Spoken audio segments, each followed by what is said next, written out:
नमस्कार मित्रांनो, नगर परिषद आणि नगर पंचायत या संदर्भात एक व्हिडिओ बनवत आहे. ते कोणता आपण या व्हिडिओ बघणार व्हिडिओला लाईक अँड सबस्क्राईब करत चालत.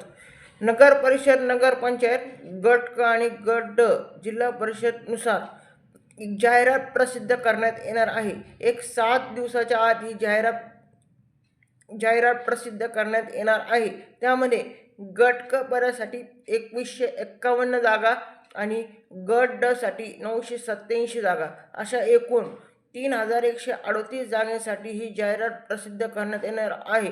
तरी ती जाहिरात 7 दिवसाच्या आत जाहिरात प्रकाशित करण्यात येईल असे सांगण्यात आले आहे. तर ती जाहिरात आल्यानंतर माझ्या यूट्यूब चॅनलच्या माध्यमातून सर्व विद्यार्थ्यांना सांगण्यात येईल. तरी जे विद्यार्थी स्पर्धा परीक्षेची तयारी करत आहेत त्यांनी स्पर्धा परीक्षेची तयारी चालू ठेवा, कारण की इथून पुढे भरपूर जाहिराती येणार आहे. तरी सर्व विद्यार्थ्यांनी याची नोंद घ्यावी. धन्यवाद.